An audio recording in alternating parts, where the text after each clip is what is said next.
You've just landed on the Coolest People in the World podcast, a show that features stories of cool people doing really cool things. From business, art, and travel to lifestyle, mental health and family, and everything in between. Join host Krystle J. Bailey as she introduces you to some of the coolest people in the world. Here's Krystle.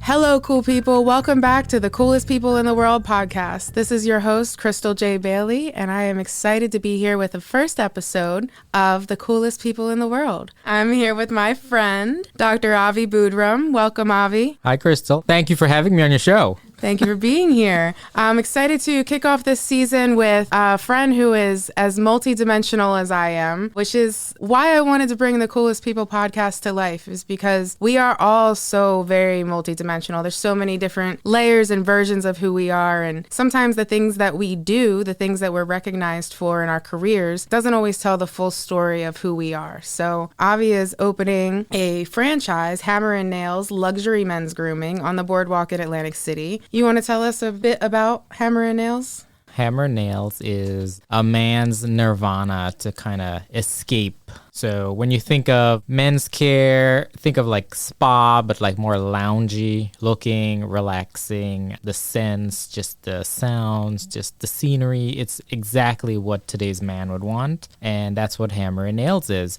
bringing that to the Atlantic City boardwalk. And we're going to be opening pretty soon. It's a perfect spot to kind of relax if you want to have a beach day and then also take care of yourself as well. You can do it all in one visit. I was excited to already learn that, and I met your partner Andre, and he introduced me, and he set up a meeting and said, let me introduce you to Dr. Avi Boodram. And I said, doctor? And I was waiting for some guy in a suit to walk down the boardwalk with fancy shoes, and he walked up to me in a t-shirt. If you could see Avi is dressed in a backwards hat and a sports jacket, and he's young, and I was like, okay, Dr. Avi. And cool, and super cool, and super cool. That's why he's on the first season of the Coolest People in the World. And then I learned that not only does he dress cool and look cool, but he's even cooler than I thought. He is a chef and a model, an investment banker, and a million other things. So we're going to dive into that. We're going to tell a little bit about Avi's story, and beyond Hammer and Nails, which speaks for itself. It's going to be an amazing experience in Atlantic City. I'm excited to dive into the rest of who Avi is. So I have had the pleasure of eating your food. I have had the pleasure of enjoying. Can you please tell me what I enjoyed? A little bit about me. I was born in the Caribbean, Trinidad and Tobago. I grew up eating a lot of Caribbean food, and I made Krystle a traditional Caribbean dish, which was aloo pie with chana and aloo, like a potato pastry that's filled, and then there's toppings you can put on there, which has various spice levels and flavors, and the filling also includes a chickpea and potato stew. It's delicious. It's like when you put it all together, it's like a lot of flavors in your mouth. It was something I've never tried before, and a burst of flavor. But I want to take that journey further, and I want to talk about you growing up in Trinidad and Tobago and becoming an investment banker. Tell us a little bit about how we got here. Sure. So, I grew up in a pretty traditional family, so our values were always, you have to think about your future, what you want to do with your life, and that's kind of how I got into investment banking, because I knew I liked business, I liked math, and I wanted to do something that I was good at, and I just kind of had an interest in the banking sector, so that's kind of where my studies led me to. I went to college here, I got my undergrad, I got my MBA from Penn State, and then I eventually got my doctorate in finance, so, I'm a full-fledged finance banker. You are the real deal. And when you're not at the bank and working in banking, though, you are cooking. Trying anyway. So yes. In addition to all these fun facts about Avi, right now, as we speak, he is currently on the new season of Worst Cooks in America on the Food Network. So are you the worst cook in America, or can you not tell us?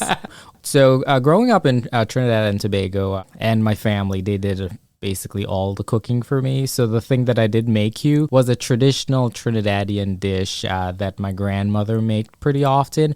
In general, I never really learned how to cook because I never really had to. And coming to the U.S. and I basically came for studies, so I didn't really cook. I ate takeout a lot, and if I made anything, it was not anything I grew up eating because we just didn't have the ingredients here. So yeah, I guess I am the worst cook in America because I don't know how to cook American food to begin with. The first episode that aired last week, if any of you guys saw it and saw me, we had to make a takeout dish. Which was your forte. You just said you lived on takeout. Yeah, but that doesn't mean I know how to make it. Right. So I chose one of my takeout dishes and I made it to the best of my ability for the show. And, we got judged based on our techniques. And they're very particular because Chef Anne Burrell and Tiffany Derry, they're seasoned chefs. They went to culinary school. They know all the techniques. They know what you should be doing, what you shouldn't be doing. And they can immediately tell if you're a chef or, somebody who's not sure what you're doing in the kitchen. Right. So first challenge was the takeout dish, and then they kind of judged us on that. And then the second was a replication dish where both Chef Anne Burrell and Tiffany Derry showed us how to properly make an entree, which is grill a steak. Medium rare, how to properly season it, how to properly sear and baste it, and all those techniques involved. So give our listeners something to go home with. So what is the biggest thing you learned from that experience? I thought that to make a really good flavorful steak, you had to actually grill it on a grill outside. Like when you think steak, you're like grill, grill flavor, smokiness. But they actually showed us on a cast iron pan, and I was surprised. I'm like, is this going to taste right? Like 5-star level, like restaurant? And, it was. It's because of the cooking techniques. So they got the pan exactly at temperature where it needed to be. It was seasoned well. So once it hit the pan and it started doing its thing, it actually got really, really cooked. Okay. And very flavorful, juicy, and, it's perfect. I know you can't spoil, so we actually have to be careful of our questions because the Food Network Big Brother's listening. Yes, they are listening.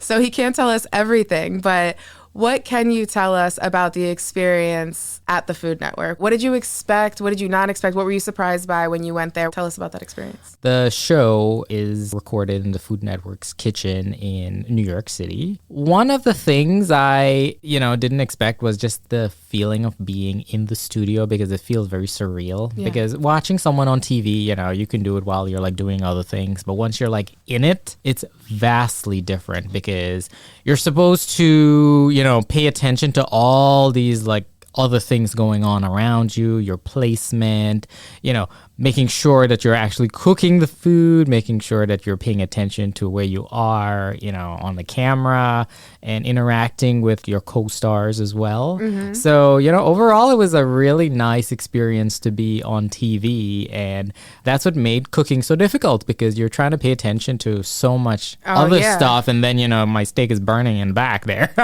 Well, you are also, though, let's add a layer. You're also an actor and model. So how were you able to tie in your acting experience or training? Right. For acting, I think a lot of people don't realize when you're on television, no one can really tell what's happening. So you have to voice like what's going on. It's like, oh my God, like my steak has been in there for 20 minutes. Like you can't really tell the time lapse. So you have to voice what's going on. So you're constantly speaking. You're constantly keeping everyone up to date about your progress in the kitchen. And it's the same with the camera people because they're all around you and they're trying to record what your progress is for the dish. But there's also other people in the kitchen as well. And then there's the two chefs and they're coming over and they're directing you. And it's just orchestrated like play, So I think that's what makes really good TV. Right. Yeah. You're like paying attention to all of it all at the same time. And you really have to be a really good actor. Yeah, absolutely. So how did you feel about the other people that were on the show with you? Did you feel like they were really good actors too? We definitely were all characters, in our own show. We all were on our own show doing our own thing because once the clock starts and we start cooking, like I could not tell you about the blue team that was across from us. Like, I did not look at any of them because I was trying to focus on, my 4 pans that are going, the oven that's on in the back, timers, because we are trying to replicate a chef level dish because that's what they showed us, the cooking techniques, the flavor developments, and then you need to have your meat rest before you plate it. Then there's plating. It has to look nice because, food is about visual, like especially on TV. Right. So there's like so many other things. And then also keeping your station clean because you don't want to keep like the whole kitchen there because then they can't record like what you're actually doing because the cameras are actually right above your pots, like the lens, like focusing in on that's why you can see when something's burning because they're that close. So, that's very distracting for just anybody. Like imagine yourself, in your kitchen having a full camera crew, like asking you 100 questions once you just open, the drawer with your cutlery. Right. You don't know what you're doing yet. And you lose focus and you're like, okay, did I turn the stove on? Like, did I already get my oil in there? Like what did I do? Like, what am I doing? Right. And you see my co-stars, just kind of like walking around, like, because they're confused as to what they were doing because that actually happens. Right. Yeah, no, I believe it. So who were the judges and what was the judging situation like? We get judged by our chefs. So since I'm on the red team, Chef Anne, she judges our food. The first round where we had to replicate a takeout dish, it was by both chefs because they're trying to see who they wanted for their team. Pick a team. So they wanted to see who was the best out of the worst. So you made the best out of the worst cut. Yeah. So once you get picked on your team, then that's your mentor. So Chef Anne was my mentor. Okay. And then she would have these little cooking demos with us. And basically, those are like the best parts of the show. Mm-hmm. So it is recorded, but we're like in a classroom setting. We can take our little notes and ask questions. But that's all we have because once that is over, then they reset. And then we're back into cooking competition again. Okay, yeah. And it's a competition, We have people next to us. We have people across from us. We have a clock. Right. We have all these notes that we wrote down. Some of us don't even know what we did right because we're trying to pay attention and write. And it then sounds you're like the first time I recorded my podcast. What am I supposed to be doing here? Exactly. So you do have to like pay attention and kind of recall. And then after halfway into it, then you look at the clock and you're like, oh my God. Like I should have done like 20 things by now, but instead I'm like just gathering my stuff still. Like, So what would you, so I always, for me, and why I even brought this podcast to life was because I get to have so many conversations about people living in different worlds and experiencing different things. What would you say from your experience on the Food Network is kind of your gift for life's journey, your mantra, something that you took away that regardless of cooking will just stick with you? You experienced Chef Anne Burrell. What was that like? I never thought I would actually meet Chef Anne Burrell.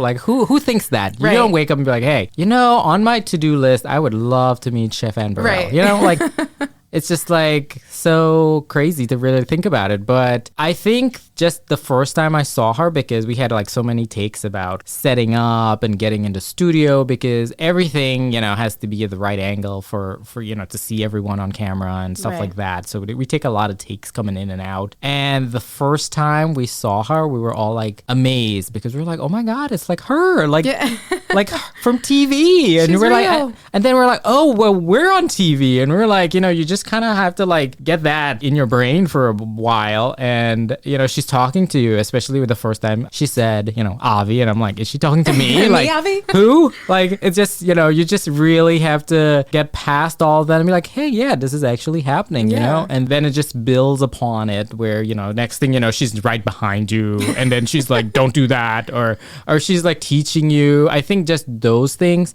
I'd really take with me, because when would you ever have that experience, right? Yeah. It's like once in a lifetime. Yeah, absolutely. And you're present to the moment. And that's something I really try to live by, is being present to the moment as it's happening. And you realize how powerful and how big it is as it's happening. So definitely. I love that you guys have that experience. So this is the coolest people in the world. There's many, many, many dimensions and layers of who you are. We have your son sitting next to you. You're also a father. Yes. How does this all tie together for you? And you do feel like the coolest person in the world. I know you do. You don't. My girl was like, some people are going to be like, oh, I don't know if I'm the coolest person in the world. No, Avi, you know that you're the coolest person in the world. You know, growing up, I always thought I was pretty cool. And I think I was because I have pretty good memory and I was really good at taking tests. Mm-hmm. And I think that kind of boosted my confidence because I always got like perfect scores on all my tests. And everyone kind of knew that was your reputation. You're like, hey, you're like the smart guy, but like you don't even look like you try that much. Right. You know, you just kind of like, it just happens for you. And I'm like, maybe I don't try as hard, but for me, like the way I learn and understand things is slightly different. So when I apply it, it just naturally comes back to me. Right. So growing up in that type of scene, you know, I was pretty cool because a lot of kids, believe it or not, used to like copy my homework in the morning because they're like, you know, I'm failing this test and I need to copy your homework. And I'm like, okay, whatever, you know, I have like my own little side business going on that way people like pay me like money to like, I'm like, go ahead, I don't care. Or like even during exams and stuff, I'd keep all my papers like in full display. I'm like, whoever wants to see, go ahead. And that's why I became very popular because I didn't mind, you know, I didn't like hoard it from anyone. Mm-hmm. I was like, you know, free for all. I'm like, whoever wants it, go ahead. When you're in your art, you're in your craft, you're in what you do, like what is that moment when you're like the twinkle in your eye, so to speak? Like you're like, I am on top of the world. I'm on Pride Rock. This is what I was sent here to do. What layer or maybe all of them, can you talk to me about like when you feel that in the different worlds that you live in? Being in investment banking, I do spend a lot of times like when you call me sometimes and I'm like, you're like, oh yeah, you're doing your day job. I'm like, yeah, I forget you do that sometimes. So I actually spend a lot of time like solving things in my day-to-day work. I do a lot of presentations for the organization itself and making strategic moves for what we're actually trying to do. And those are when I feel in my element because I'm very creative. Mm-hmm. I can problem solve. I can come up with solutions and I can make a really good presentation. Okay. I love that. I love that. I always say people that I've interviewed have given me different gifts for the journey. Yep. If you were to give listeners the one gift, the mantra or something that you live by, something that they could take with them for life, what would you say? So if I had to give some good advice, I would say if you're going into something, go into something that you enjoy, you know, something that you have a passion for, kind of like you, Krystle. Mm-hmm. You know, you want to be in this business and you want to talk to people, meet people, and just be yourself. You know, I think you'd be the most successful if you go into something that you truly enjoy and you feel passionate about. Absolutely, absolutely. And those are the types of people that we're going to be bringing to this table, the coolest people in the world. What makes somebody cool to me? And somebody asked that when I first said, I joked with Frank in New Pod City. I said, nobody's talking me out of calling it this. And he didn't talk me out of it either. But someone said, well, what makes someone cool? I believe it's that. I believe it's living in your authenticity and living in your truth and shining your light and spreading your light everywhere you go in all the different worlds that you touch. Thank you for being here, Avi. Make sure you follow the Coolest People in the World podcast on Instagram and follow me everywhere you get your podcasts. Make sure you leave a 5-star review and we will see you next week on the Coolest People in the World podcast. You've been listening to the Coolest People in the World podcast with Krystle J. Bailey on the new Pod City Podcast Network. Visit us online today at thecoolestpeoplepodcast.com.